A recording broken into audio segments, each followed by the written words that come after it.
Doctor BR Ambedkar మన ధర్మశాస్త్రమైన మనస్మృతిని 1927 December 27న తగలబెట్టాడు మహారాష్ట్రలోని మహద్లో ప్రజల సమక్షంలో. ఎందుకు తగలబెట్టాల్సి వచ్చింది అని అంటే అంబేద్కర్ మాటల్లో కుల వ్యవస్థను ధర్మంగా ప్రకటించింది.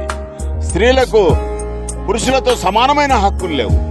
దళితులనే వారు చదువుకోవద్దు, గుడిలోనికి రావద్దు, వారు బానిసలుగా ఉండాలి. అంటరాని వారిగా చేశారు దళితుల్ని. అసమానతలు సృష్టించింది, వెట్టి చాకరీ చేయించింది. ఉన్నత కులాలుండే ప్రాంతాల్లో చెరువు నీళ్లు గాని బావి నీళ్లు గాని త్రాగడం నిషేధించింది. బహంచెందోరా అని బ్రతకాలి, ఊరవతల ఉండాలి నీచులుగా, అంటరాని వారిగా, తక్కువ కులాల వాళ్ళు. మరియు ఈ గ్రంథంలో ఎవరు ఉన్నతులు, ఎవరు నీచులు, ఎవరు పాలకులు, ఎవరు సేవకులు, ఎవరు చదవాలి, ఎవరు చదవకూడదు, సమానత్వం, స్వేచ్ఛ, సమానత్వం, మానవత్వం లేని గ్రంథం మనస్ఫూర్తి ఒక్కటే. ఇలాంటి అన్యాయానికి మూలమైన గ్రంథం ప్రపంచంలో ఉన్న ఏ జాతిలో కూడా లేదు.